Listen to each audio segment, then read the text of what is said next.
fights with passion, and he inspires. Are you ready for a war?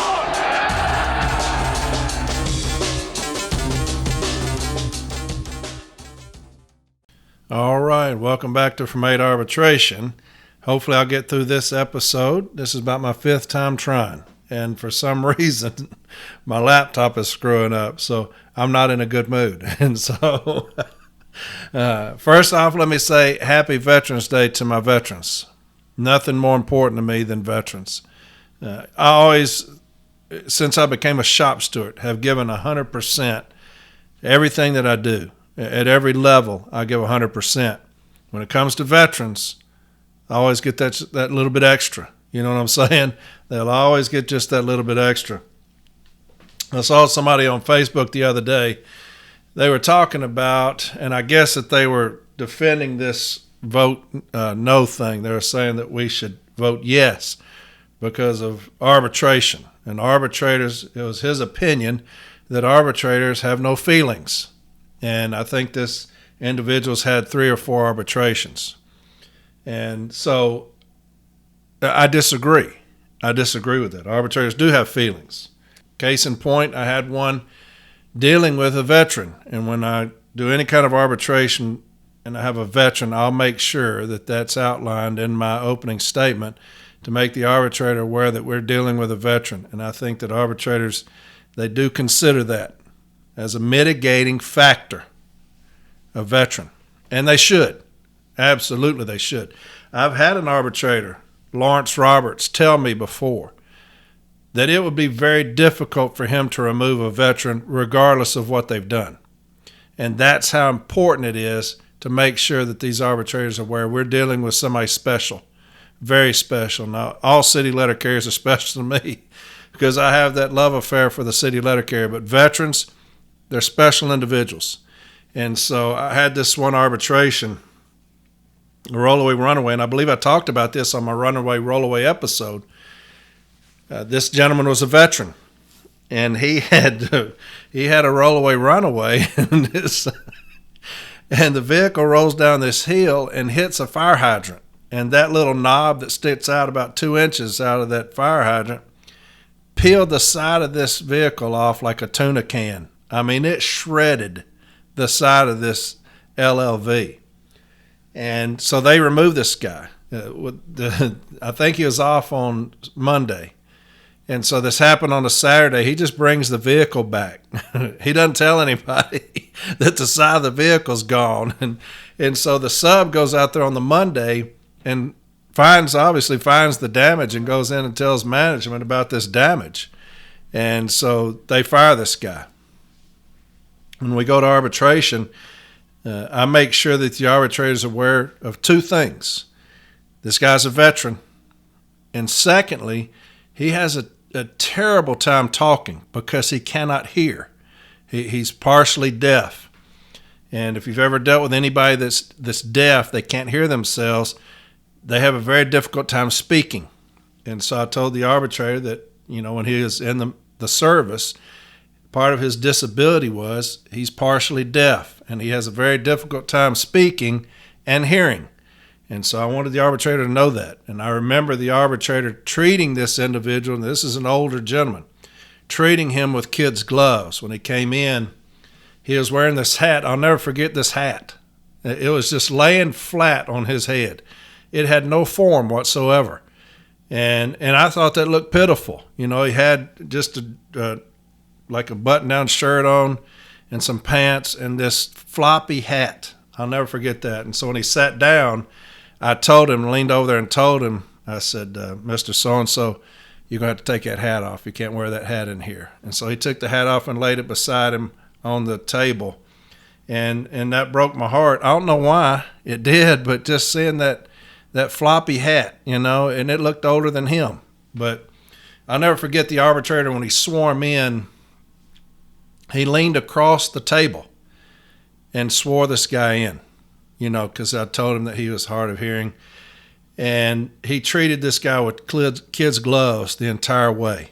And I knew that we were going to win it because, arbitrators do have feelings. They're sympathetic. And so he he did not allow management to get on him. The advocate tried to press him, and he wouldn't let him. If he answered something, he would not let him ask it again.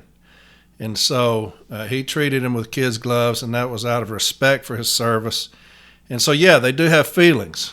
If you can remember, that's also the hearing when they bring in this expert witness, and he's going to testify that he knows for a fact that this vehicle was running, because we said it was not running, that it rolled down because of some form of malfunction. And so he was going to come in.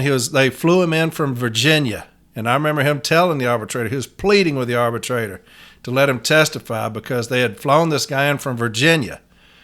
And this guy, when he swears him in, he's telling about all the things that he's done and all the accidents that he's investigated and how he's an expert and he can just look at reports and tell if the vehicle's running or not. Well, he didn't have anything in the file. So as soon as he got finished with all those accolades, like those, I'll tell you, those lying-ass postal inspectors and OIG agents, they come in there with all those accolades, all the things that they've done. He was the same way, about 15 minutes of telling all this shit he's done. And so the advocate for them, Ronnie Patton was his name, and he was a good friend of mine. He's been here forever. We came in together years and years ago. And so he asked him a question. He says, now, when you looked at these reports, and this guy says, and I said, I'm going to object to that. And it was Arbitrator Roberts. He said, what's your objection? I said, I have no idea what this gentleman's going to testify to. I said, he has nothing in the file. And I said, his name is not even in the file. And so Ronnie Patton says, he is an expert witness. And so Mr. Arbitrator Roberts looked at me. I said, well, unless he just became an expert witness this morning, I'm going to object because I didn't know this cat was going to be here. And so Arbitrator Roberts says, did you inform the union that you're going to have an expert witness? Well, no, sir. He said, well, he can't testify here today. He starts pleading. He's like, we've flown this guy in for Virginia. That's a lot of expense. And he said, well, you should have told the union. He said, but I'm not going to let him testify today. He said, that's what they call arbitration by ambush. He said, you should have made the union aware. He said, he's not going to be able to testify. This dude, he's looking around. And so he's looking around. So I told him, I was like, you're excused. I said, you're excused. He was mad as a hornet, boy. Ronnie was looking at me like, you son of a bitch. But, yeah, but he brought him back. So all that to say that arbitrators do have feelings. They do have feelings. They're human beings. And they give considerable weight. It's a mitigating factor if you're a veteran. I believe that wholeheartedly. And so I have to disagree with this gentleman who's had a handful of cases in front of an arbitrator telling the arbitrators have no feelings. They're human. They're human beings. And so, yeah, they do. And veterans, like I said, is one of those things. And I have a special place in my heart for veterans. Always will. Always will. My brother and my dad were veterans. And there's nothing greater to me. So happy Veterans Day. That's 8 minutes of me talking to say happy Veterans Day to my veterans. I love y'all dearly. I'm going to read something to you. It's a fundraiser for a CCA that has passed away. And somebody sent me this, and this is what it says. Hi there, sorry to bother you. We had a CCA recently pass away suddenly. He was an Olympic bronze medal winner in the 1996 Olympics. We are hosting a memorial and fundraiser for his family, doing a cornhole tournament and live band. Was wondering if it was okay to share in the group from Local 96 in New Britain, Connecticut. Absolutely. And you never bother me. Don't worry about that. You never bother me. But here's what it is. The Truck Bar, Berlin, Connecticut. Live music, cornhole, food, games, and arcade. Fundraising event is December 15th. Join us for an afternoon of fun and music to benefit a local family. Cornhole sign-ups at 11 a.m. Competition is at 12 p.m. Music from 1 p.m. to 5 p.m. General admission is $15. General admission plus the cornhole competition is $25. They've got a raffle, live music, Sunday, 12:15, 151 Webster Square Road, Berlin, Connecticut. Music by Bad Habit, Party Rock. Okay? And I'll say this again next week, and then the next week, and then the next week, okay? Because we've got a brother that has passed away, a CCA, was a bronze medalist, and his family needs some help, and that's what we're going to do, all right? And maybe if they have some kind of GoFundMe or something, I don't know of that for sure. I didn't see anything like that. But some Venmo or something, if they will send me that, I'll put it up on from8arbitration.com, and let's help this family out, all right? John Poskin was supposed to come on last week, and that went to hell.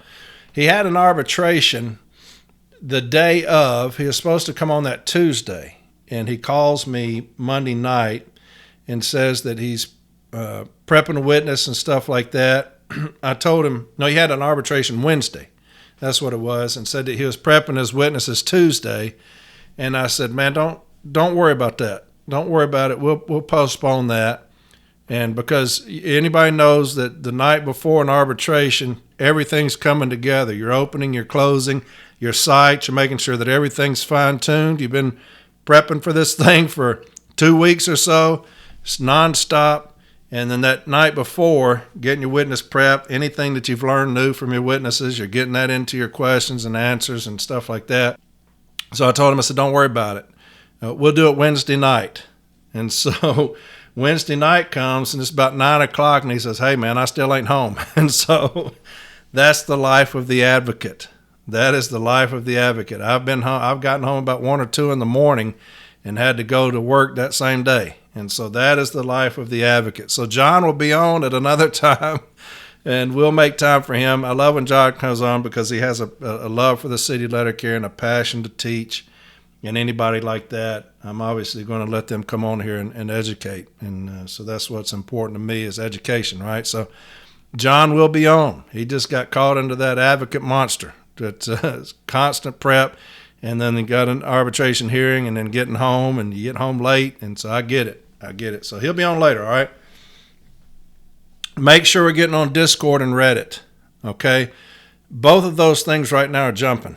And I say that every time, but that's because every time I come on here, they're jumping, both of them. If you get on from 8arbitration.com and look those up, they'll have the links to those things there, and get on there. I think Reddit has almost 8,000. Is it 7,000 or 8,000? I can't remember. And Discord also has a lot of people on there constantly educating. They do other stuff too, fun stuff, crazy stuff. A lot of good educating, all right? So make sure you get on Discord and Reddit. You've got the uniform guy. Remember to get on from 8arbitration.com. It will prompt you to the guy who sells uniforms. And like I said, he's a big union guy.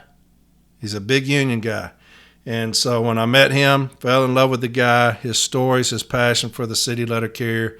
And so get on there. He's got those specials for you if you're looking for uniforms.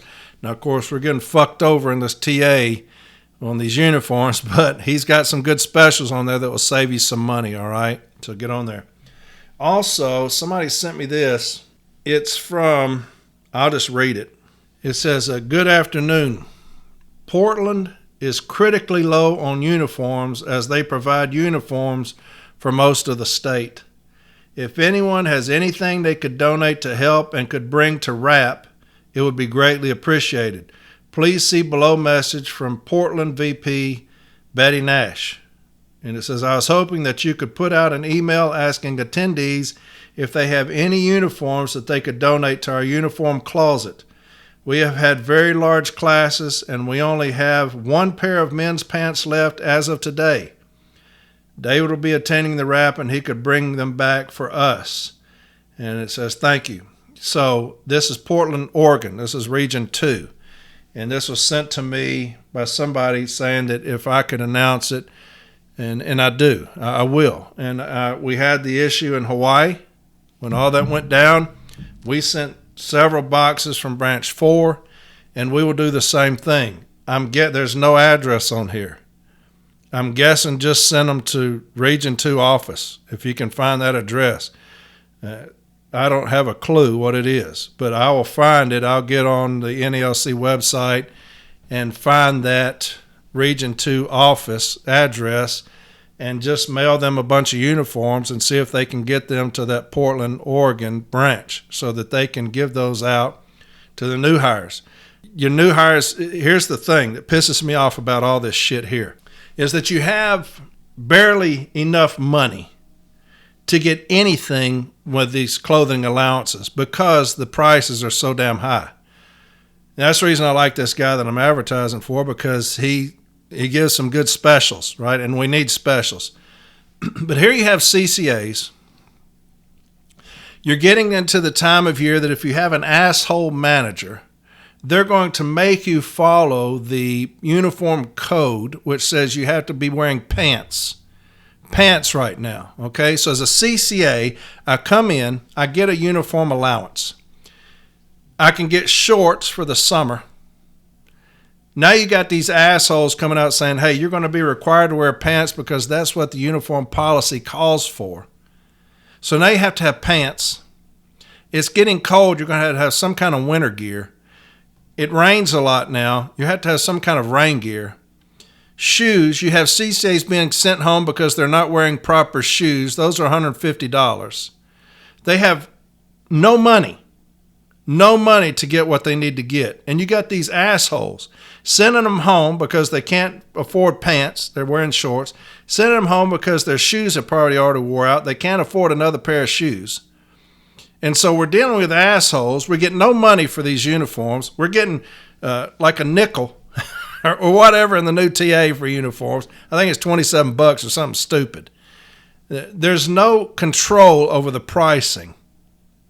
So these branches are having a hard time keeping up with that. And so here's one in Portland, Oregon. They outfit most of that region, I guess, or district, I guess. Got one pair of pants left. One pair of pants. Now, I know that at my station, any of the retirees, they come in and we have a huge hamper. It's full of uniforms. In my branch office, full of uniforms. People retire and they'll send them up there to them. So CCAs come up there and get their outfits from them as well. But that's what we were mailing to Hawaii. We just emptied out that hamper and just started mailing stuff to Hawaii when they were in so much need there. So Portland, Oregon, if y'all can, nationwide, send them some stuff to get them restocked, okay? It's about the city letter carriers. It's not political. It's about the city letter carriers and our CCAs who are under the fucking gun right now because this fucking sorry-ass TA, and I'll get into that in just a second. And that's chapped my damn ass this week. I'm gonna lose listeners here in just a bit. I'm gonna get fucking right. But our CCAs have been completely fucked over in this TA with this $1 an hour. And now, got shit, they can't even get uniforms. And just a complete lack of fucking respect. I'm going to get into this. I've got some tough love I'm going to give out, okay? It's some tough love that I'm going to lose listeners, and I know that. There are going to be some people that hate my guts. That's fine. But there's going to be some tough love I'm going to issue out right here because my union right now is a complete failure, and it has spawned complete failures, people that are scared to fucking death to stand up. And I've never seen it like it is today. The amount of people who are terrified to stand the fuck up. And so, we have the TA going on. You have those that are going to vote no, those that are going to vote yes, which is fine. That's your right. You educate yourself. If that's how you vote, that's how you vote. You got a lot of fear-mongering going on about you go to arbitration, the uncertainty of it, and obviously it's uncertainty because it's arbitration. They'll take away our COLAs. I'll just read some things to you that's been put out there. This is what we're dealing with. I'm starting to see a lot of fear-mongering talk about the election results of Trump winning are now going to cause us to lose if we go to arbitration. Could you speak on this in your next episode? We've got our first monthly meeting tonight since the TA was released, so I'm hoping they talk about the TA. I'm on the vote no side, but I hate seeing new fearful talking points to further try and shut down our ability to fight against this crap TA. Here's another one. Hey, Corey, love the podcast. I'm a carrier in West Virginia. Just wanted to share that in our office, we have a guy who is pushing the contract. He is in with upper NALC people. I brought up the law that states they have to give us competitive pay to compete with private sector at our meeting. To put fear in our members, he speaks up and tells them all that the USPS will use newspaper routes to compare pay, and we will lose. I spoke up and defended voting no. It's crazy that they're trying to scare people by going as low to say that they will use newspaper routes as a pay comparison. Sorry to bother you again, but my union steward says that they will probably eliminate Saturday delivery because of Trump, and that I will lose my job because I will only have 5 years in. Not sure if this is true or not. But those are just a few things that were sent to me of the new fear-mongering because of the election. Now, we had the election. It was last Tuesday. Some people were very happy and some people were not. And that's just the fucking way it is. That's the fucking game. Every 4 years, half the country will be happy and half the country will be mad. And that's just the way it fucking is. There are some that were very mad. And I've been reading comments all week about how mad they were. That's the game. That's the damn game. Let's get right about it, okay? I think that the union should be out of the endorsing business. That's just the way I feel. You see a lot more unions doing that. I know the Teamsters, for the first time in a long time, didn't endorse anybody. Several others didn't endorse anybody because of the landscape, how it's changing now. Bernie Sanders came out and said, it should come as no great surprise that the Democratic Party, which has abandoned working class people, would find that the working class has abandoned them. First, it was the white working class, and now it is the Latino and black workers as well. While the Democratic leadership defends the status quo, the American people are angry and want change, and they're right. Now, that's Bernie Sanders, who a lot of people respect in the labor movement. I think that the NALC needs to get out of the endorsement business. I just do. When you have an election like this one here that caught everybody off guard by surprise, how this went, here we are bashing one side. And I've talked about this a long time ago. Here we are bashing one side. Now we have to sit here with our hand out. We should have hopefully contacted this new administration and said, hey, look, here we are over here in trouble. We're the second largest hire of disabled veterans in the country, second to the Department of Defense. We're one of the single greatest hires of minorities in the country. And we're in disarray as far as the Postal Service. So here we are having to reach out now to somebody who we've been bashing for a long time. I think it's ignorance on a biblical scale when you do that. And I've talked about this before. People are talking about the privatization now of the Postal Service. I get so fucking tired of hearing that. They're going to privatize the Postal Service now. Who's going to buy it? We lost however many billions, so they say. Who's going to buy that? You're going to privatize it to who? You're going to chip away at it. You're going to give these people the letter delivery, and these people the parcel delivery, and these people the express and priority delivery, and somebody's going to build a network that's going to do that, knowing that it loses billions, and you're going to go against the laws to do that? Is that what we're saying? I remember my very first day as a rural carrier back in 88. My very first day, I'm looking at the case. It's Route 7 in Franklin. I'm standing on a case, I'm looking at it from top, from the bottom to the top, how this thing goes. And this guy comes up to me, introduces himself. This is my very first day. He says, well, don't get too comfortable. I said, why not? They're going to privatize us. We have a new president coming in, Republican. They're going to privatize us. I was like, holy shit, man, it's my first damn day. Yep, don't get too comfortable. That talk will always go on. Privatizing the Postal Service. Don't consider that. Don't concern yourself with that. Keep coming to work every day, doing your job. Those of us that are touching the mail, keep coming to work every day, doing your job. All right? But we need to get out of the business of endorsing people. I've said that before. You have a lot of fear-mongering now. President Trump is going to come in, and he's going to have a direct effect on our collective bargaining. That's been said all over the place. He's going to have a direct effect on our collective bargaining. What direct effect is he going to have?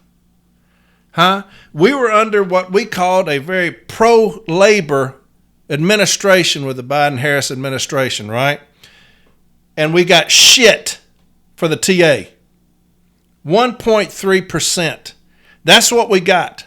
So we're under a very pro-labor administration now and got scraps for a contract. And they're going to try to fearmonger now that we have another administration saying we got to vote yes now because the Trump administration is going to come in and have an effect on our collective bargaining. What in the fuck effect is it going to have? We got shit under a pro-labor administration. And now we're going to sit here and worry about this shit here. What we need to do as a union is stand the fuck back up. We will not bargain on our fucking knees. We will never bargain on our fucking knees. Whoever's in the fucking office, stand the fuck up, man, as a union and fight. God dang. We fight from our fucking knees under this administration now like I've never seen before. I've never seen a union negotiate bent over. And that's what we do. And that fear-mongering has come from the top and it's trickled down to the bottom where you have presidents now saying, well, we got a new administration. We can't go forward now. It might have an effect on the collective bargaining. Motherfucker, did you see the TA?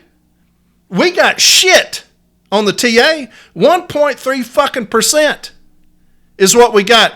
And that's a pro-labor administration.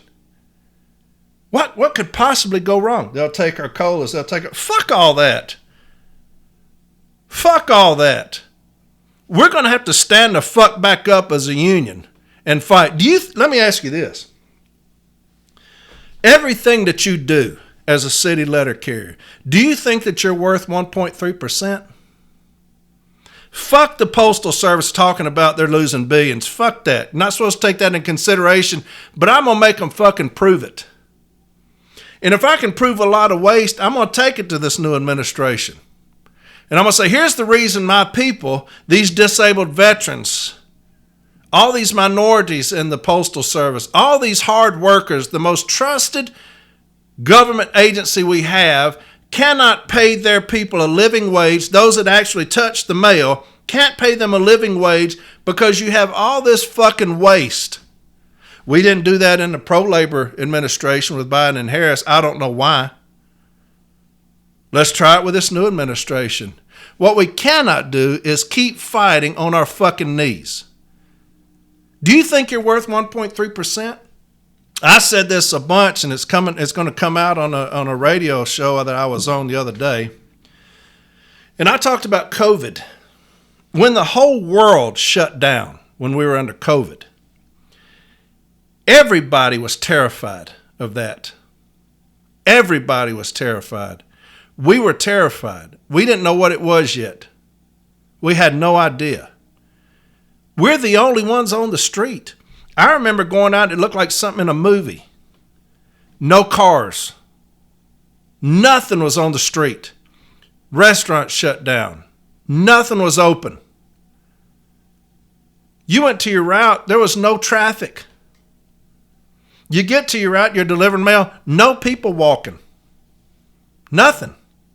You're walking up to the door and kids are standing inside the door waving at you. Families waving at you.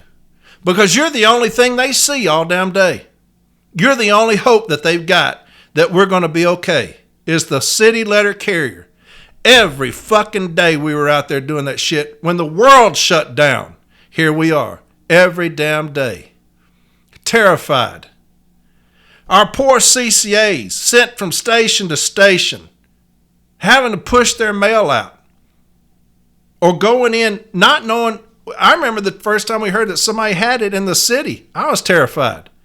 Somebody at this station came down with COVID. You're like, oh shit, man, that's going to spread like wildfire. That's how it was. And our CCA's having to go to these different stations. Now they're getting fucked over with this new TA. You've got carriers being shot on the street. Clerks don't have to deal with that. Carriers are getting shot on the street and killed. Clerks don't have to deal with that.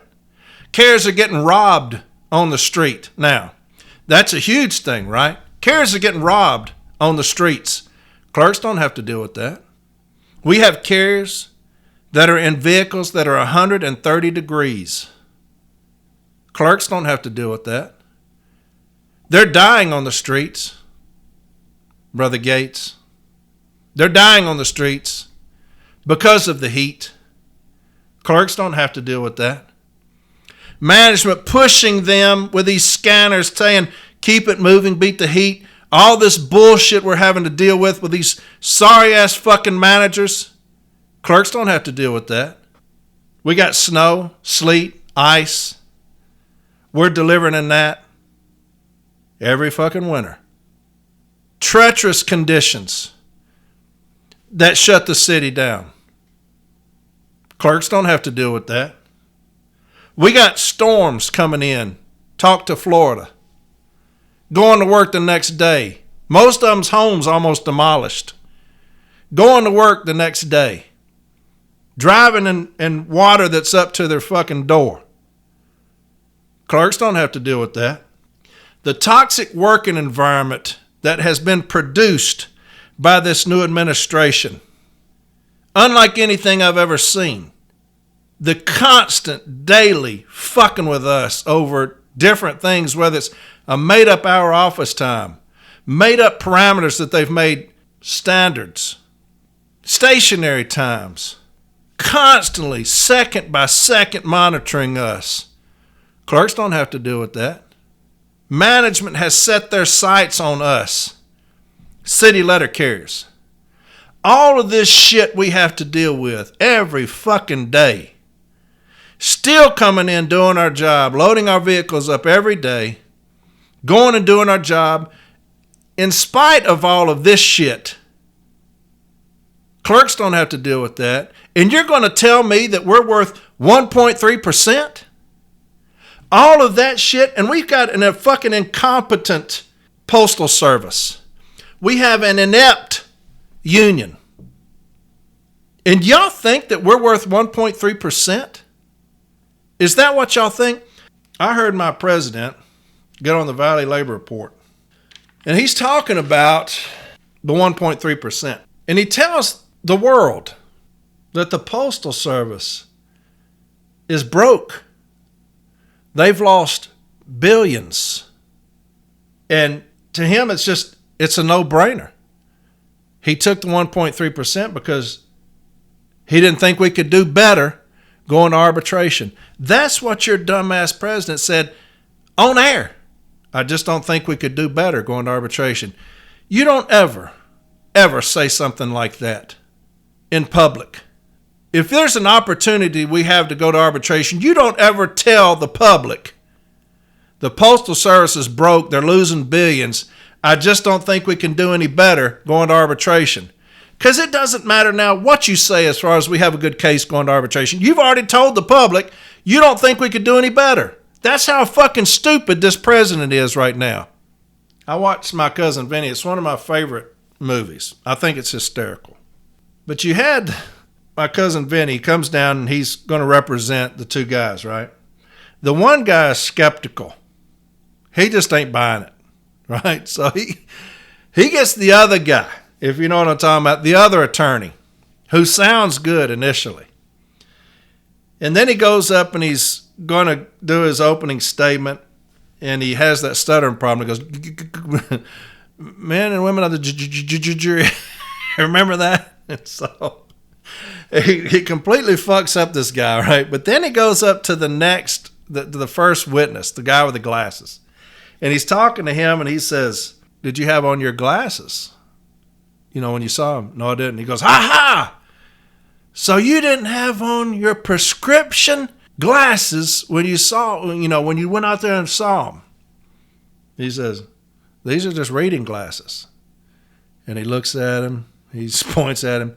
No more questions for this witness. And he goes back, sits down. He says, he was tough.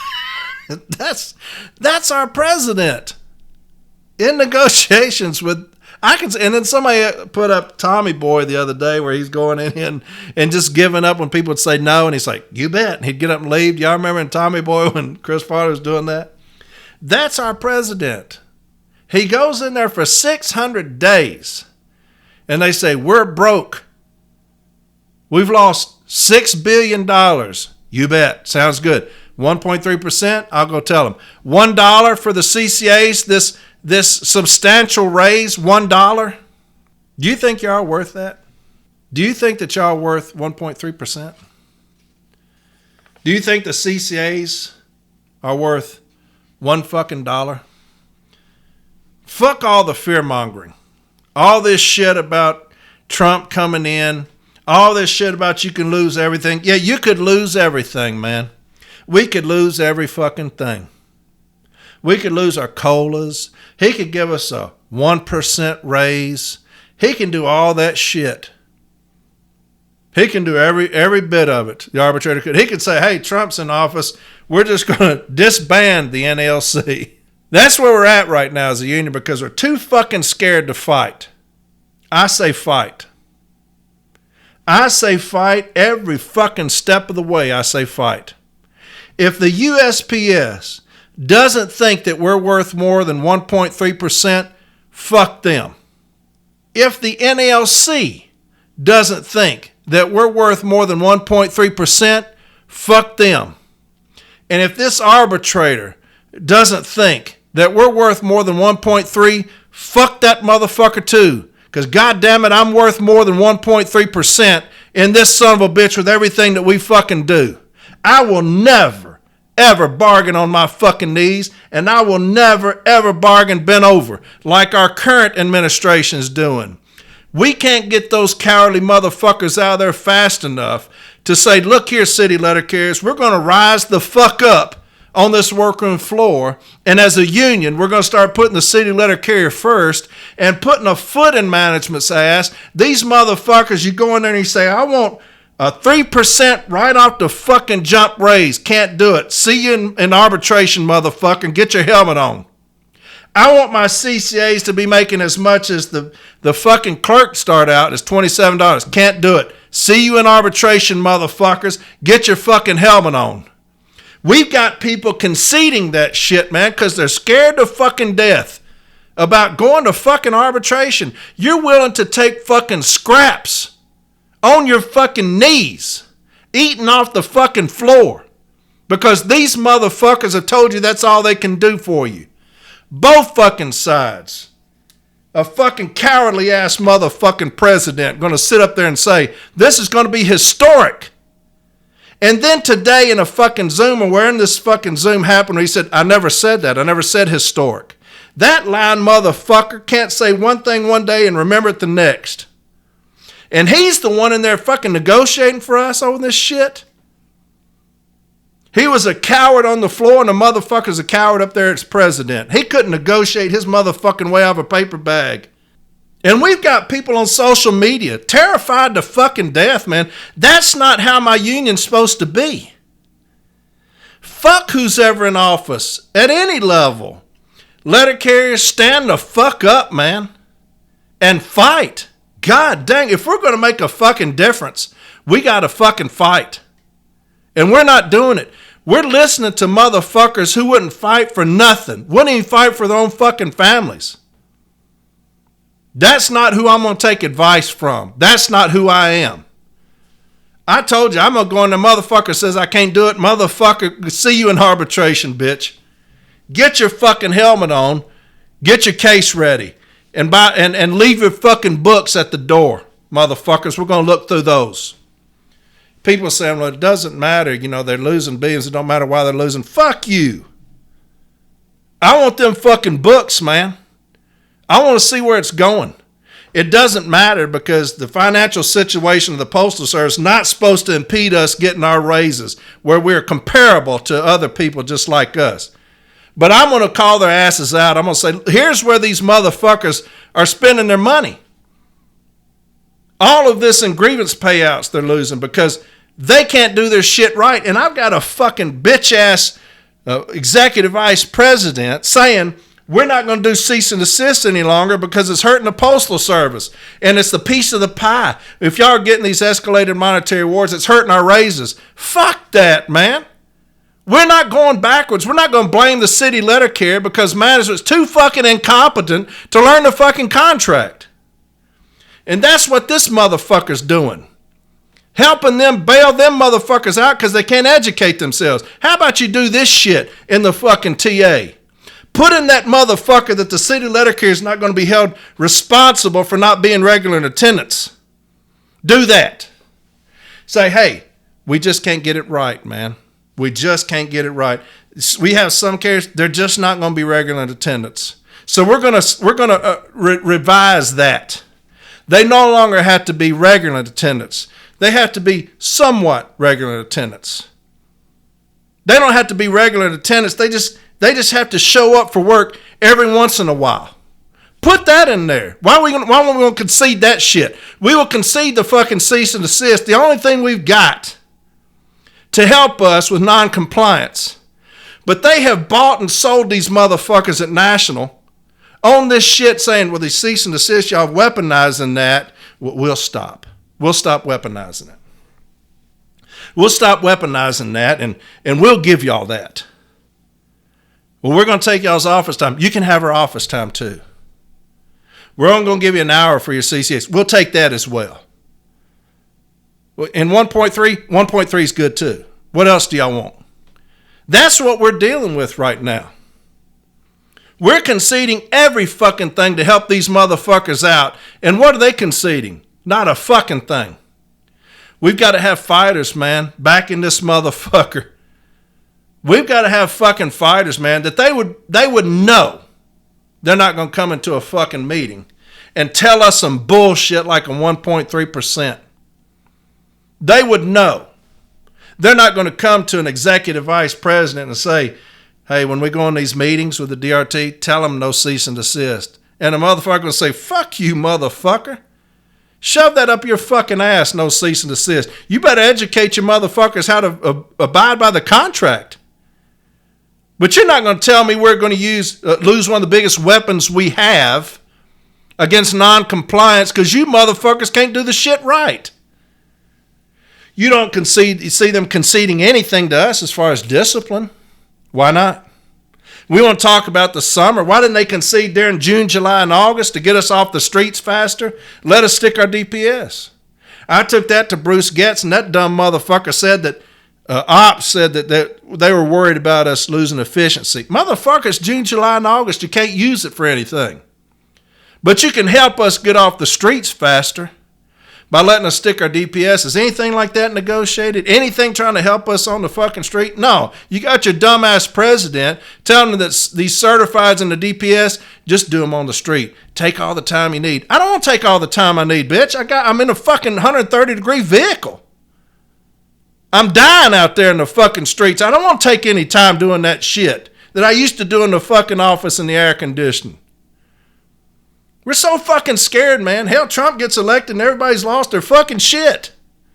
God dang, stand the fuck up, man. Be a fucking union again and fight for us. Whoever in the fuck's in office. Hell, Democrats have been in there 16 of the last 20 years. What'd we get? 1.3 fucking percent. Something ain't fucking adding up.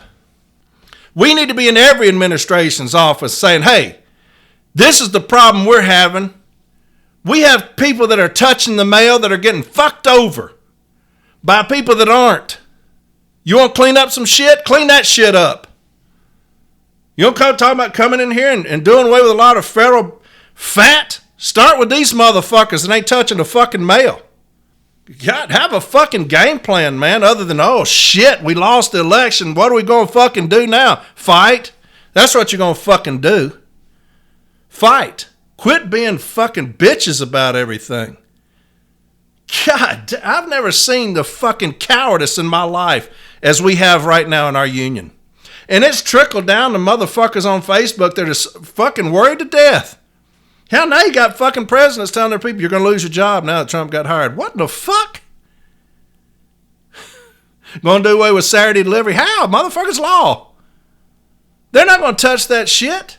You know why? Because the public, they love the city letter carrier. It's just we don't get out and say anything. Now, you got a lot of people out in these rallies today talking about this fucking sorry-ass TA. That was all over the country. We've got to understand, folks, that we were all light blue.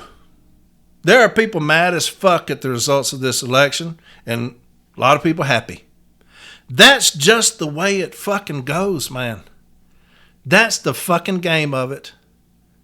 Like I said, I have never gone into an arbitration and asked the witness or the grievant, excuse me, could you tell me first before I get started who you voted for? I voted for so-and-so. I'm sorry. I'm not going to be able to represent you. I'm going to have to call the business agent and have them send somebody else in here because I'm just not going to represent you because of how you voted. Or if I go in there and say, oops, wrong color.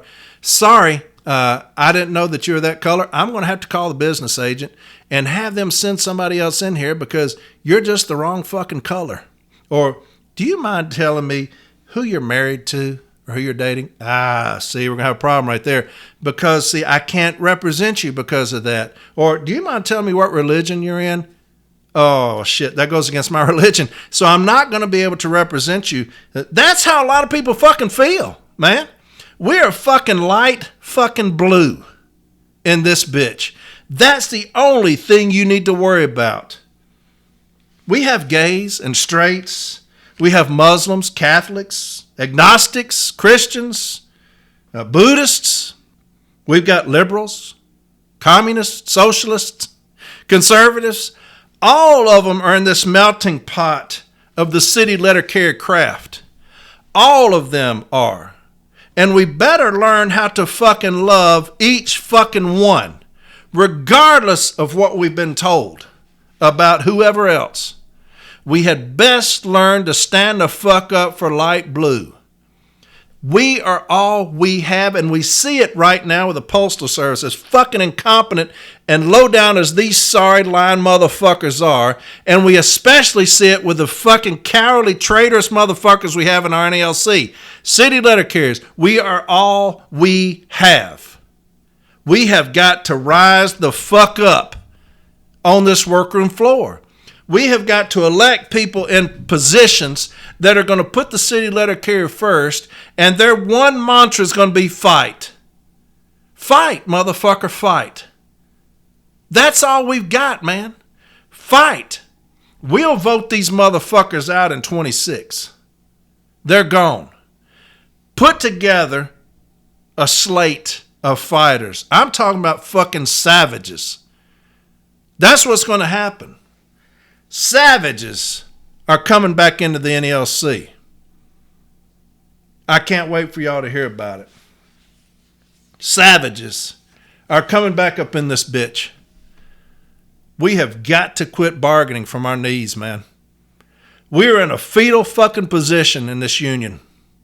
And unfortunately, a lot of branch presidents and a lot of business agents and a lot of stewards have bought into this bitch-ass, cowardly-ass motherfucking attitude of our president who can't bargain for shit. Motherfucker didn't do shit on the floor. Didn't do shit as Formal A. Got put in the biggest position ever, and motherfucker ain't fought for nothing. And now you see it. He can't quit fucking lying. Said the other day, somebody questioned him about, you said this was going to be historic. I never said it was going to be historic. Motherfucker said it at a fucking COP or something. It's historic. He can't quit fucking lying. I probably lost some people right there, but I don't give a fuck. Really. I was not raised that way. To be a fucking cowardly motherfucker, man. 1.3%? You want me to eat that shit?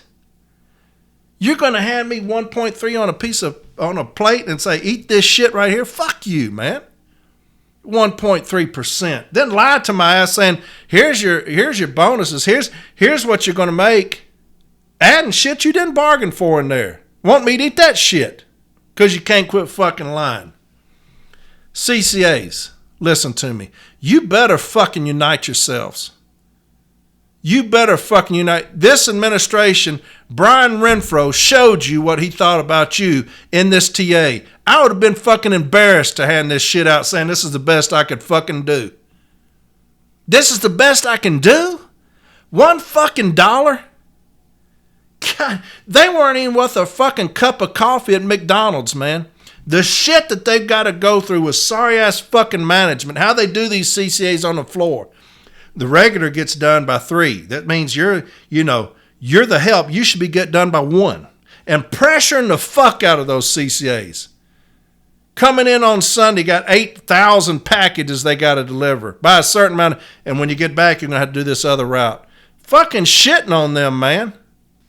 Management just lost their fucking mind with CCAs. And what do you reward them with? A fucking dollar. I would have balled that shit up and hit that motherfucker in the head with it if he would have passed it across the table to me. A fucking dollar? What the fuck are you talking about? I just told him that it was going to be historic, motherfucker. And you're going to talk about a dollar? I just told him it was going to be substantial. And you want me to go out there and tell him a dollar? Motherfucker came out and told y'all a dollar. Bottom line. Quit being fearful of every fucking thing. Stand the fuck up as a union. Stand the fuck up as a city letter carrier, man. Whoever won the fucking election, stand the fuck up, man. We need to quit endorsing people until motherfuckers take care of us. Y'all want to talk about this administration that we just had, and you brought to the table $1 fucking dollar and a 1.3%. Can it get worse than that? Hell, I don't know. Hell, I don't know. Fuck. That was what the best we could do with a pro-labor administration. And y'all worried about Trump? God dang, man. How about this? How about this? Get up off your fucking knees. Get up off your fucking knees. Straighten your fucking shirt out. Put your chest out, man. And walk into a fucking room like you own that motherfucker. Win or fucking lose. Win or lose. Represent. You fight. And come out and say, damn it, I gave it the best I fucking could, man. And you know what? If we go into arbitration and lose, you know what we're going to say? Thank you for fighting for the city letter carrier, man. Thank you for fighting for the city letter carrier. People are saying, y'all don't know what you're in for. You know, you got this bird in the hand's worth 2 in the bush. You know, you got this. Y'all want to go to arbitration. And then when you go to arbitration, you're going to blame the union. I'm not going to blame nobody if we go to arbitration. I'm not. I want my union to fight. That's what I want. I want them to fight for us. I've always said that. Win or lose, you fight. I've got you. Win or lose, if you fight, I've got you. We could lose everything. The motherfucker will lose everything fighting. That's what we'll do. We'll lose everything fighting. And next time it comes around, tell motherfuckers, we're going at it again, bitch. We're fucking going at it again. If you bring that lazy ass bullshit up here about 1.3 fucking percent. $1 fucking dollar. You pissed on all my CCAs with $1 fucking dollar. You sorry low down motherfucker, you. Fucking president. You cowardly motherfucker. $1 for my people, my CCAs. You're an embarrassment. Well, if we gave them more, then we'd have to take away more from these people. Fuck you. Fuck. God bless. Quit worrying about who's in office. Quit worrying about who's in fucking office, man. And fight. You fight. Fight every fucking second of the day. You fight for the city letter carrier. I would have come out there and said, we ain't got no TA. The motherfuckers offered 1.3%. I told them to shove it up their fucking ass. And watch your city letter carriers go crazy for you, man.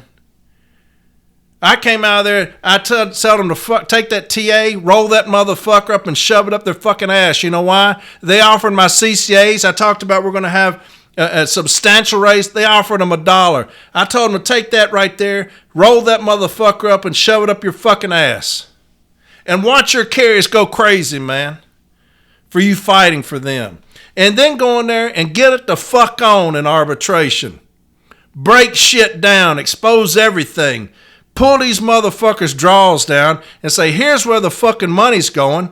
All these losses, which you can't consider, but all these losses because of incompetence, all these grievance payouts because of incompetence, and you know who they want to suffer for it? My people, the city letter carrier. That's who they're wanting to suffer because of their negligence, their incompetence, their fat. Fuck them. And if you give them what they want, fuck you too. Motherfuckers. The city letter carrier is going to be the most important person in the NALC coming up in 2 years. They will be the most important ones coming up in 2 fucking years. I promise you that. I know things. I know what's coming. Like that old movie said, something wicked this way comes, baby. And it's coming. It's coming. Something wicked this way comes. And we're going to take back over this union from these cowardly, low-down, sorry motherfuckers who don't know how to fight, who refuse to fight, and who fight bent over. Those days are gone. Those are my 2 cents, man. But you come in here telling me that all the shit we do, all this shit we do, we have to go through, and I'm worth 1.3 motherfucking percent. Fuck you. Fuck you. You're going to tell me my CCAs are worth $1, you motherfucker, you? Fuck. You've lost your fucking mind, man. You've lost your fucking mind. $1. Fucking disgrace. $1 your fucking ass, bitch. All right, I'm going to read for 1 hour on this route count inspection. 1 hour I'm going to read on this route count inspection, all right? Here we go. 2. Hey, I refuse to take scraps, man. I refuse to have these motherfuckers throw scraps on the floor and tell me to enjoy them. I am not a fucking dog. I'm not a fucking dog. You got 2 parties. The Postal Service and my union have sat for 600 days eating fat in these fucking meetings at prime hotels. Eating fat. And at the end of that, man, they're going to come out and throw scraps on the floor and say, get those and eat them. That's what y'all get. I'm not going to relegate myself to being a fucking dog for no fucking body. I'm just not. You're going to throw me scraps? Fuck. You're going to throw my CCAs crumbs and tell them, hey, eat that off the floor, man. Y'all see that movie, Four Brothers, with Mark Wahlberg? Y'all remember the bad guy? He was a real bad guy. When they were eating downstairs, all those families, and he throws dudes, this one guy was going against him, and he throws his plate on the floor, tells him to get down there and eat it. Remember that? And so the guy gets down there and starts eating it. And then he tells his wife to get down there and start eating it too. You remember that? That's Renfro to us. Throwing our shit on the floor and telling us to get down there and fucking eat it. Fuck you, motherfucker. I ain't going to eat shit off the floor. I'm not a fucking dog. You're not going to throw me fucking scraps and tell me to get down there and eat it. You're not going to throw my CCA's fucking crumbs and tell them to get down there and eat it. Bitch, you get down there and eat it. That's what you do. You eat that shit and tell me how it tastes. And if it tastes good to you, I'll take it. How's that sound? You get down there and eat your own shit, motherfucker. And if you think it tastes good, we'll buy it. How's that sound? Sorry, low-down son of a bitch. Going to sit here and tell us it's going to be historic. Everybody heard that shit, and then you're going to say, somebody questions about it. I never said that. Never said, God, just tell the fucking truth, man. You can't do it. Where was I? Okay, 2, street time selection documentation requirements. Street time selection documentation requirement. Management is required to explain why the street time selected was chosen. The selection cannot be solely because the time was lower. M39 section 242.322. I think this is where I ended up on the last episode. I think I already talked about this, but I'll go over it again. Because in my station, 100% of the routes, they took the lower time. 100%. And so it says 242.322, the manager will note by explanatory comment on the reverse of the Form 1840 or attachments thereto why the base street time allowance for the route was established at the time selected. The manager's selection of the street time allowance cannot be based on the sole criterion that the particular time selected was the lower. And that's exactly what happened in my station. 3, now here's where we're going to pick up. How to record auxiliary assistance. When a letter carrier receives auxiliary assistance on the street during the count week, the replacement's time is not recorded. Instead, the time it took the regular carrier to deliver the same portion of the route on the day of inspection is added to the street time for the day. M39 section 241.35D. M39 241.35D. Column E, net street time used. Transfer the total net street time from item E. Column H, Form 1838, recorded in hours and minutes. When auxiliary street assistance is given, add to the regular carrier street time the actual time that it took him or her to deliver that same portion of the route on the day of inspection. Do not use the replacement street time. Obtain actual time from Form 3999. A record of any unusual wait for transportation or other conditions that would cause an unusual variance in street time must be noted under route examiner's comment portion of the form with actual time used identified for clarification to assist in route analysis. 4. Improper deductions of street time. Management may not make a time deduction because a letter carrier failed to finger mail or take proper shortcuts. Instead, management is required to instruct the letter carrier to use proper procedure and make every effort to reinspect the route prior to adjustments being implemented. M39 section 242.344. M39 242.344. If during the route inspection the supervisor notes that the letter carrier fails properly to finger mail or to take proper shortcuts, and that those failures were sufficient enough to warrant a time adjustment for the route, a reinspection will be made after the letter carrier has been instructed regarding the proper procedures to be used.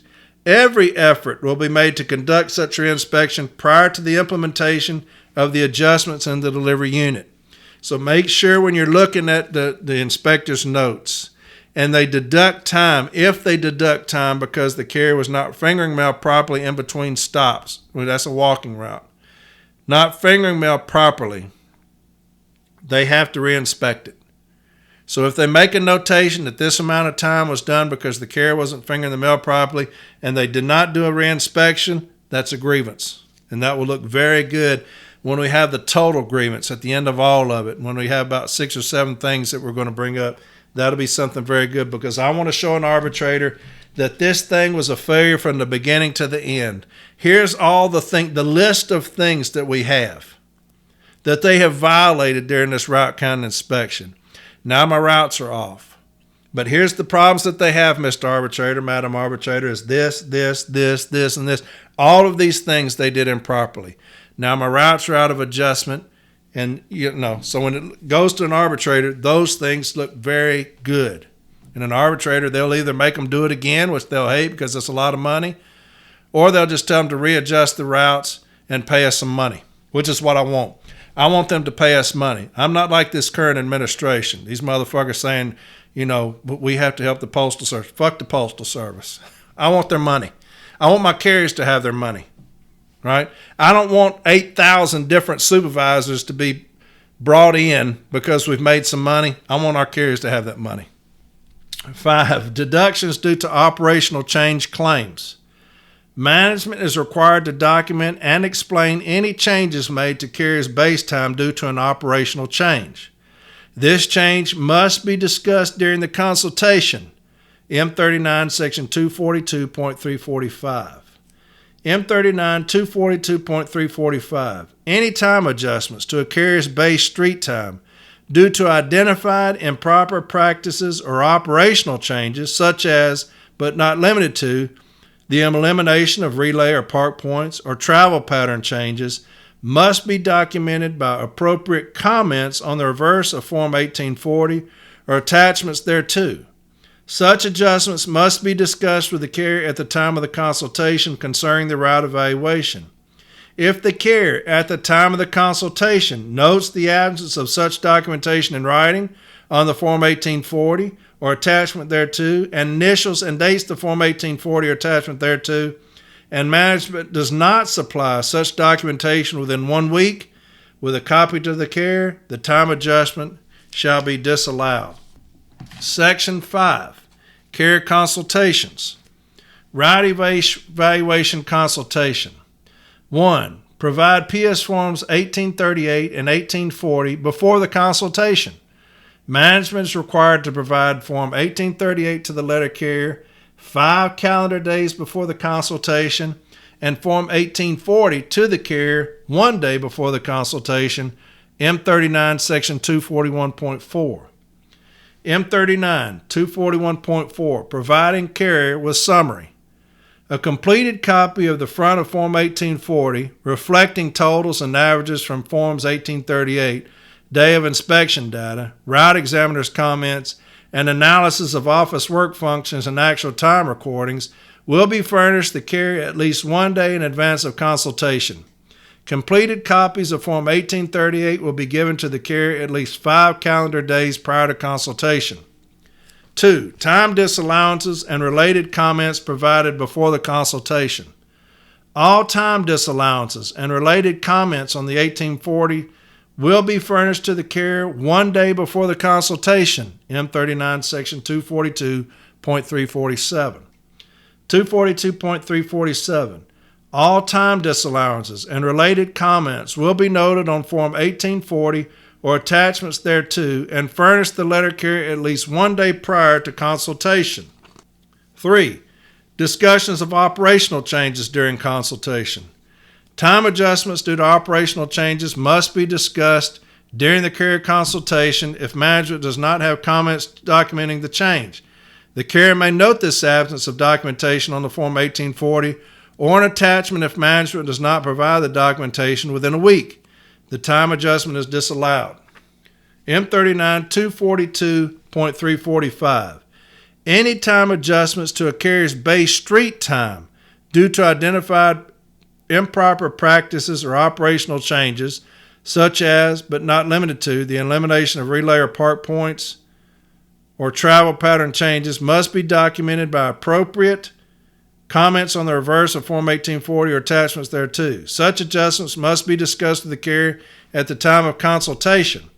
Concerning the route evaluation, if the carrier at the time of the consultation notes the absence of such documentation in writing on the Form 1840 or attachment thereto, and initials and dates the Form 1840 or attachments thereto, and management does not supply such documentation within 1 week with a copy to the carrier, the time adjustment shall be disallowed. Note: the letter carrier should note the absence of documentation in writing either on the Form 1840 or an attachment. The carrier should initial and date the notation. 4. Discussions of days excluded from 1840B 8-week analysis. If management excludes a day from the 8-week analysis, the reasons must be documented and discussed with the carrier during the consultation. If management does not have comments documenting the change, the carrier may note this absence of documentation on the Form 1840 or an attachment. If management does not provide the documentation within a week, the exclusion of the days is disallowed. M39 Section 242.346. M39 242.346. Any claim that conditions during the 8-week time card analysis period or the week of counting and inspection were not normal so as to justify not including such day or days in the base street time computation must be documented. Such adjustments are to be discussed with the carrier at the time of consultation concerning the route evaluation. If the carrier at the time of consultation notes the absence of documentation in writing on the Form 1840 or attachments thereto, initials and dates the Form 1840 or attachment thereto, and management does not supply such documentation within 1 week with a copy to the carrier, the time adjustment should be disallowed. Note again, the letter carrier should note the absence of documentation in writing either on the Form 1840 or an attachment. The carrier should initial and date the notation. Route adjustment consultation. When relief or in addition to a letter carrier's route is considered, the carrier should be consulted regarding the adjustment. The reasons for the adjustment should be discussed. The comments and recommendations of the carrier should be recorded on the 1840 as well as if there is agreement or disagreement with a proposed adjustment. The carrier is not required to sign a statement. M39 section 243.11a. M39 243.11a. After considering all factors, the postmaster or designated manager shall decide the tentative amount of relief or addition required to place the route on as nearly an 8-hour daily basis as possible. The carrier should now be consulted concerning any proposed relief or addition recommended for the route and the reasons for the adjustment. The comments and recommendations of the carrier and whether there is agreement or disagreement with the adjustments, along with reasons, should be entered on Form 1840. The carrier should not be required to sign a statement. Items mentioned should merely be entered on the form as a record. Promptly after consultation, if the carrier requests that the reverse of his or her copy of Form 1840 be completed, the carrier must immediately give the copy to the manager for completion and return no later than 7 calendar days. The carrier's comments cannot be just dismissed. They must be considered by the postmaster or designee, M39 section 243.11c. M39 243.11c. The postmaster or designee must consider the comments of the individual who inspected the route, consult with the manager of the delivery unit, and consider suggestions from the carrier serving the route. Now here's why that's important. When you go in there for the consultation, make sure you don't just sit there and say nothing. If you have an issue, make sure you bring that up, because I've got 29 routes. If all 29 routes said, why did you take the lower time on the 1840 rather than the week of inspection, or vice versa? Or you have here waiting time, I was not waiting. I do this all the time. All these things that you can find when you're in there in a carrier consultation, don't just sit there like a bump on a log. I know a lot of people during TRAP said they felt like they weren't being listened to by either party during TRAP. We went in there and we talked, both of them listened to us, and then they did whatever they wanted to anyway, without taking anything we said into consideration. Here's the problem with that, or here's the good thing about that. We can grieve this process. I can't grieve TRAP. They agreed to it. We're stuck with it. Anything you can't grieve benefits management. Why? Because we file grievances. Management doesn't file grievances. We do. So when you come into an agreement and you say that it's not grievable, it hurts the city letter carrier because we grieve. So this thing we can grieve, and you can take it in front of an arbitrator, and the advocate can go through this one, this one, this one, this one, this one, and we can show that, Mr. Arbitrator, in every single one, the city letter carriers raised concerns about this, and management pushed it through anyway. An arbitrator will take that into consideration, I promise you. So make sure when you go in there for the carrier consultation, speak your mind. Make sure they're writing these things down. Speak your mind. I don't want my route messed with. My mail volume was real low. Anything like that. Because like I said, an arbitrator will consider those things. If you got 29 carriers going in there raising hell about different things, and he's going to say, y'all just push this thing through. You didn't take anything the carrier said into consideration, okay? The following consultation explanation was originally printed in Chapter 1 of the NALC Route Protection Program and reprinted in the 2011 Letter Carrier Resource Guide. The traditional 6-day route count and inspection consultations. Postal regulations require management to consult with the regular carrier regarding evaluation and adjustment of his or her assigned route. Carrier routes are evaluated and adjusted using the complex data gathering process described in Chapter 2 of the M39 Handbook and explained in detail in this manual. However, while numbers and averages and data are useful in evaluating times and adjustments, postal regulations also implicitly recognize that the individual letter carrier assigned to a route is in the best position to make these assessments. These consultations are mandatory. Management is not allowed to simply meet with the carrier and tell him or her what they came up with and what adjustment management intends to make. To consult means to seek an opinion as a guide to one's own judgment. That's beautiful. You, the regular carrier, have an important role in determining the evaluated time of and adjustment to your assigned route. Do not allow management to pretend to consult with a wink and nod and simply go through the motions. Postal regulations are very explicit about what is required regarding consultations. Arm yourself with detailed knowledge of those regulations. They require management to do all of the following. 1. Consult within time constraints.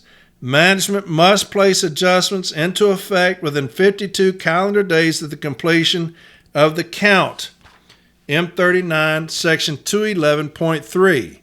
Management must complete all consultations within that 52-day window in a manner that allows full consideration of the carrier's comments and suggestions concerning the evaluation of the route and any proposed adjustments. 2. Provide documents in advance. Management must give the carrier the following documents in advance of the consultation regarding the evaluation of the route. A. Completed copies of Form 1838 at least 5 calendar days prior to consultation, M39 Section 241.4, M41 Section 923.1. B. Completed copy of front of Form 1840 at least 1 day prior to consultation. This completed copy must contain the following: M39 Section 241.4, M41 Section 923.1. 1. Totals and averages from Forms 1838. 2. Day of inspection data. 3. Examiner's comments. 4. Analysis of office work functions. 5. Time recordings. C. Partially completed copy of reverse of Form 1840 or attachments thereto at least 1 day prior to consultation. It must contain the following: 1. All time disallowances. M39 Section 242.347. 2. Related comments. M39 Section 242, 3.345, 347. 3. Discuss certain matters. Management is required to discuss certain matters at A. The evaluation consultation, including 1. Mail volume, M39 Section 232.1c. 2. Evaluation of route, M39 Section 232.1c. 3. Any time adjustment to evaluated street time based on alleged improper practices or operational changes, M39 Section 242.345. 4. Any adjustment of evaluated street time based on a claim that conditions during 8-week time card period or 8-week of count were not normal as to justify not including such day or days in base street time computation, M39 Section 242.346. B. The adjustment consultation. If management proposes relief or addition to your route, including M39 Section 243.11. 1. The proposed relief or addition. 2. The reasons for the proposed adjustment. 3. Whether the carrier agrees or disagrees. 4. The reasons the carrier agrees or disagrees. 5. The comments and recommendations of the carrier. 4. Record your recommendations and comments. Management must enter the following on Form 1840, M39 Section 243.11. A. Your comments. B. Your recommendations. C. Whether you agree or disagree with the proposed adjustments. D. The reasons for your agreement or disagreement. I'll go over that again because, again, this is going to be critical. 4, record your recommendations and comments. Make sure while you're talking, they are writing. Take your own notepad in there. What you say, write it down. That way, when we get their notes, we'll compare them to what we wrote down in there. And if they're way off, we'll say, here's what I told them, here's what they wrote down. Okay? You will catch them lying. Why? Because they lie. That's why. So make sure, I'll go over this again. Management must enter the following on the Form 1840. That's M39, Section 243.11. A, your comments. B, your recommendations. C, whether you agree or disagree with the proposed adjustments. D, the reasons for your agreement or disagreement. 5, refrain from requiring you to sign anything. Management is not allowed to require you to sign a statement during the consultations. M39, Section 243.11a. Now, shop stewards, make sure you make your carriers aware of that, because what management will want to do, they will go in there and they'll show them all these things. Are you satisfied? Yes. Sign this. Don't let them do that, okay? Because we're going to determine if they're satisfied or not when we get all the data. We'll determine whether the carrier is satisfied, right? Because we're going to look and make sure that they did everything that they should do. If they skipped a bunch of things, if they fucked us over, and we try to sign that away by saying, we're happy with everything, they're going to say, hey, look, they signed off on this. Now, we'll have to fight that out. Probably more likely we'll beat that signature. But just make sure the carriers understand, refrain from requiring you to sign anything. Management is not allowed to require you to sign a statement during the consultations. M39, Section 243.11a. So if anybody says they're in there wanting us to sign things, absolutely not. That's M39, Section 243.11a says we're not required to sign a damn thing, okay? 6, consult with you a second time. Management must hold a second consultation if adjustments are proposed. M39, Section 243.11a. 7, consider your suggestions. Management is required to consider the suggestions from the carrier servicing the route. M39, Section 243.11c. 8, permit notation of absence of documentation of street time disallowances. If management attempts to adjust your street time due to alleged improper practices, operational changes, or claimed abnormal conditions during the 8-week analysis, management must document it on the reverse of the Form 1840 and discuss it with you during the consultation regarding the route evaluation. If management fails to so document, you have the right, during the consultation, to note the absence of such documentation by writing a notation on and initialing and dating the Form 1840. M39 Sections 242.345 and .346. 9. Disallow street time adjustments if documentation is not provided to carrier within 1 week of notation by carrier. If you make a notation on the Form 1840 as noted above about the absence of documentation supporting a management time disallowance, management has 1 week to supply such documentation to you. If management fails to do so within 1 week, the time adjustment shall be disallowed. M39 Section 242.345 and .346. 10. Provide completed copy of reverse of Form 1840 promptly after consultation. Promptly after consultation, if the carrier requests that the reverse of his or her copy of Form 1840 be completed, the carrier must immediately give the copy to the manager for completion and return no later than 7 calendar days. M39 Section 243.11a. You should make every effort to show your Forms 1838C, 1838, and Form 1840 to your NALC representative prior to the consultation. Your union representatives can help identify any problems or mistakes on the forms. You will thereby be in a better position to protect your rights at the consultation. If you cannot obtain an NALC review in advance, don't panic. There will be time afterwards to address any problems. Remember, completed Forms 1838 5 days in advance Completed front, Form 1840, 1 day in advance. Partially completed reverse, Form 1840, 1 day in advance. Full discussion at consultation. Management writes your comments on the Form 1840. No requirement for you to sign. You write on the Form 1840 in the absence of documentation. Request a completed copy of the front and reverse sides of Form 1840. Management has 7 days to return documentation in Form 1840. After the consultation, you should contact your shop steward for grievance investigation and processing if management violates any of the procedures explained above. In addition, you should contact your shop steward for grievance investigation and processing the following circumstances. 1.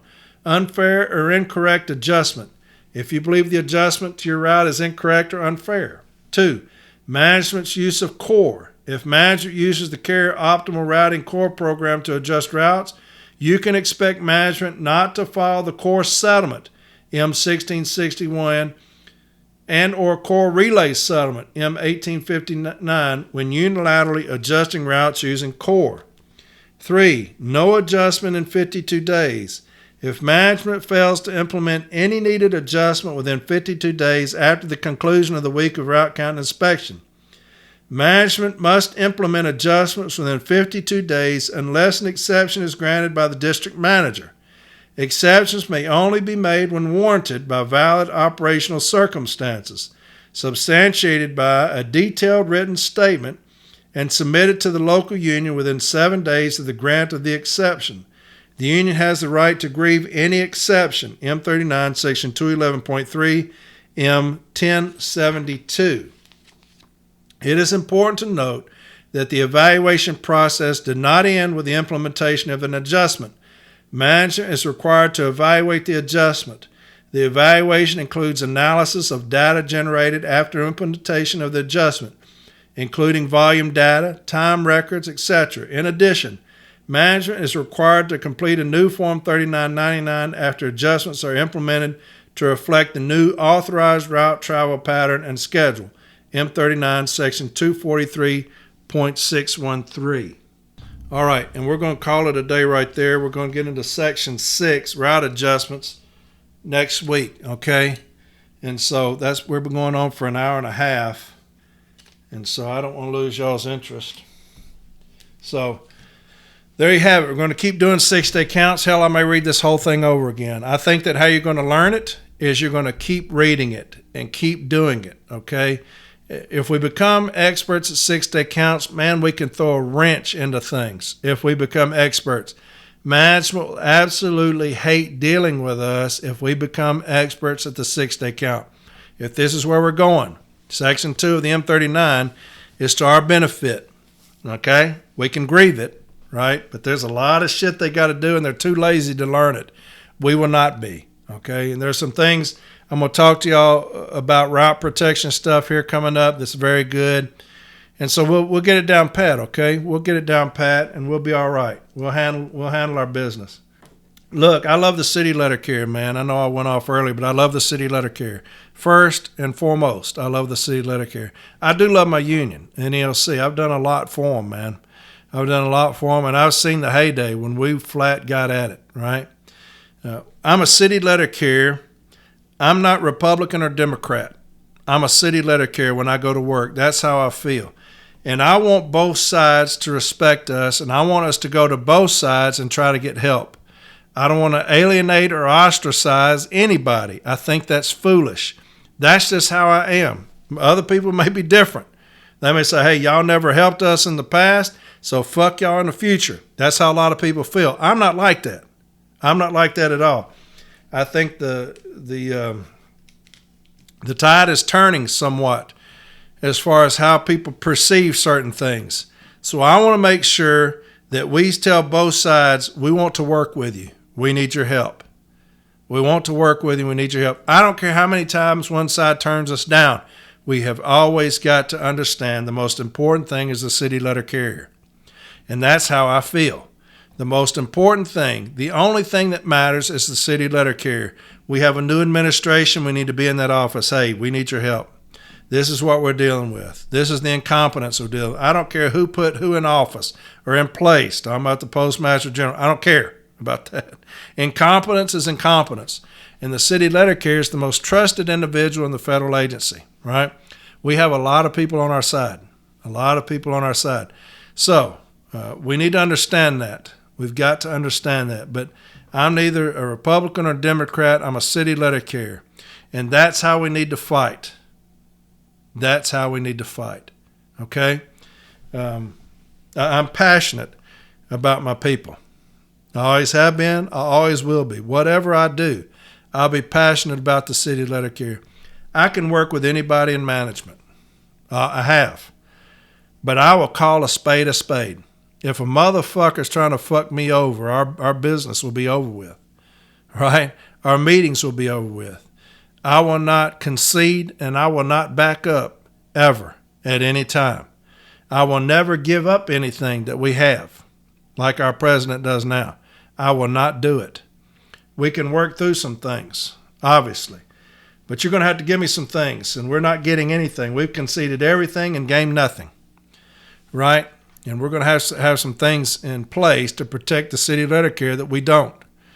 So anyway, probably lost some listeners right there. That's okay, because I will speak my mind. We're getting railroaded right now by both sides. We're getting fucking railroaded, right? And I'm not happy about it. But I love the city letter carrier, man. I love the city letter carrier, and I'm going to fight like hell for them because I am one. And I've been one for quite some time, all right? So y'all have a fantastic rest of the week. I love you dearly.